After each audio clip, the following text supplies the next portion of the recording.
Hey everyone, it's Zane, and today I'm literally just going to be fanboying over Harry Potter. Now I know the 20th anniversary was a little while ago, however, I still wanted to make my appreciation video. To grow up and to be able to get lost in a world of friendship and magic and love, it's honestly just such a privilege. I could just go on and rant for hours about that, but I think I'm going to go through each book individually and just talk about what each book means to me personally. For Harry Potter and the Philosopher's Stone,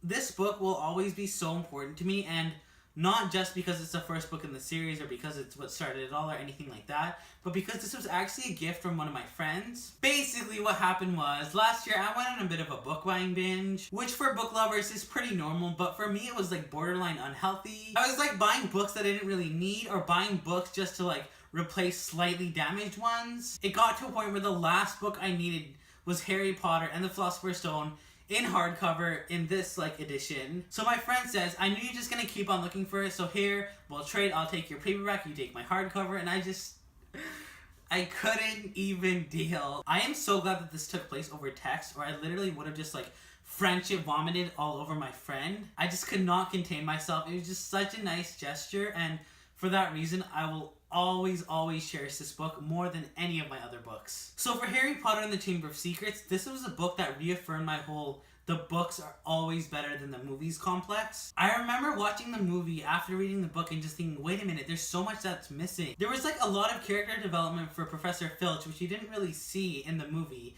and I just thought that was so weird. And then there was other little things like the dueling scene that wasn't as fleshed out in the movies. So for me, this has always reaffirmed that complex, and I'm really happy that Harry Potter was the one that kind of let me develop that standard like book lover complex that the books are always better than the movies. With that being said, for Harry Potter and the Prisoner of Azkaban, the movie is what actually sparked my interest in the entire series. I remember watching it and just being like really scared of the Dementors and the Boggarts and the werewolves and like the dogs even. I was just like so taken back. As a kid, it probably wasn't the best movie to start off with, but that's what I saw in theaters, and it is kind of what lit my love for Harry Potter. So for the next three, Harry Potter and the Goblet of Fire, Harry Potter and the Order of the Phoenix, and Harry Potter and the Half-Blood Prince, I think all three of these books really taught me about fictional loss. I remember just losing a character in each of these books and feeling so helpless. The loss you experience in a book is just so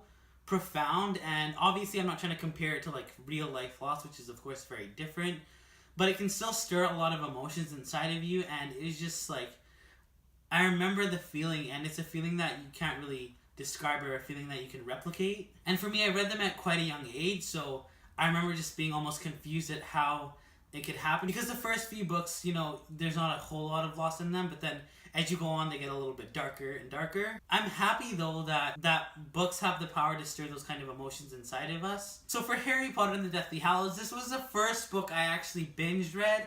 I read it in like 12 hours, and I'm so happy I did. It was just such a perfect finale, and I remember finishing it and just being so sad that it's like that awful Tumblr quote where it's like, don't be sad that it's over, be happy that it happened. I really liked it, and I can't talk enough about my love for this series. And then obviously, how can we forget about the best one of all, Harry Potter? I don't even know the title, to be honest. Harry Potter and the Cursed Child.